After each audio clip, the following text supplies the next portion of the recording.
This is the Hammerfisting Podcast. I don't think you should blame anyone but yourself. Look at the last two cards you've gone to and how they've gone. What was the last card you went to before Bellator? John Fitch won. UFC 208, the fucking worst pay-per-view ever. And then this next card you go to, what happened? Everything that could have went wrong. It was bad, man. And then I ran into our friend of the show, Fitch. He was in Thompson's corner, and he was like, yeah, yeesh. Yeah, man. That was rough, dude. That's what happens with those 155-pounders, though, man. At any given night, they're so good that one guy could just take out another guy. That was his second stoppage, right? He's usually very hard to take out of it. Yeah, that's the second time he got stopped. His whole career. And you know what's funny is like he was still going to his after party. And I was like, I always find that weird. Don't let the terrorists win. I would not be able to do that. I'm not gonna go to a fucking sad after party. I'd be in a fucking state of depression. That's like no, you that's because you guys aren't fighters. Part of the whole thing is you have to move on, and if you go I don't like home how Rick is fucking describing this like he's a fighter. I'm not. I'm just saying, it's kind of offending me. No, I think, but I do think that I understand the psychology of fighters well enough. Sure. Being around fighters and talking to fighters about this but stuff. fighters are fucking. Fighters aren't the most like emotionally stable people. See, I think that you should like lock yourself in your room and listen to Everybody Hurts on fucking repeat for 6 hours, and then you move on. I feel like fighters are way closer to comics than any other thing. Like, and Tinkle, if you bomb after a set, dude, are you going to fucking have an after party? I have like a sad fucking playlist for those occasions. No, but fucking track one, Michael Bolton. Which song from Michael Bolton?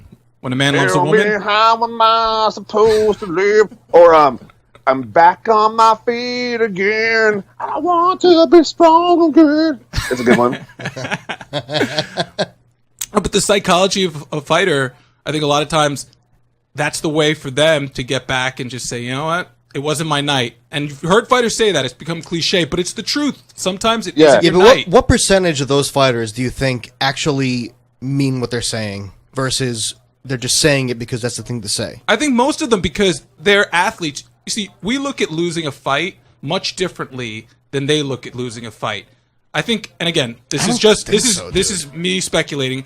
I think when you lose a fight, like say you get into a fight at a bar, right? Because someone grabs your girlfriend's ass, and you're just like, you get your ass handed to you, and all your friends and everyone at the bar sees it, and it's just next thing you know, you see the video on YouTube. Weird-looking, creepy guy gets ass kicked and stomped out by a huge black dude because he makes a racist agree with the description of this YouTube video, but go ahead. But like that was like very long. It was too close to home, but go ahead.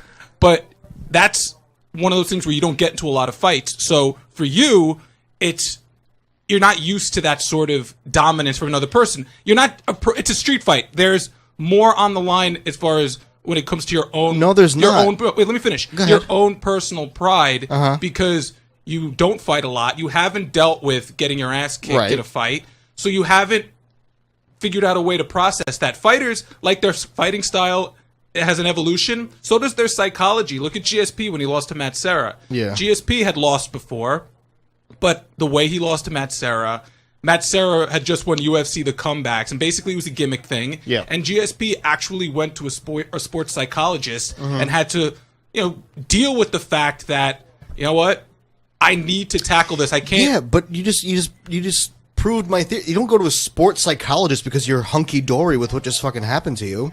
No, but if anything, there's more on the line. This is your fucking career. So you get your ass kicked in the fucking cage, and now it's like, oh shit, I don't belong here. And again, I'll relate it to comics. Tinkle, if you fucking bomb on stage, what's your first thought? I don't fucking belong here, I do the world right? a favor and I fucking leave. Because you don't need this face around the rest of the night, ruining everyone else who did fine, who like had a good night, and I was the fucking weak link of the night, and I don't put that shit on anybody. Yeah, dude. but Tinkle, we talked about this when it comes to comedy. Dude, I had a night once. I bombed so bad, I hid under the fucking pool table until everyone cleared out so I can get my check, dude.